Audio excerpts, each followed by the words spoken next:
You asked, how to divide 531,441 by 2,187 using the long division method.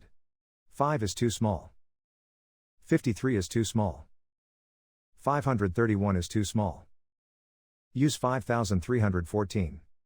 5,314 divided by 2,187 equals 2 times 2,187 equals 4,374. 5,314 minus 4,374 equals 940, making 9,404. 9,404 divided by 2,187 equals 4 times 2,187 equals 8,748. 9,404 minus 8,748 equals 656, making 6,561.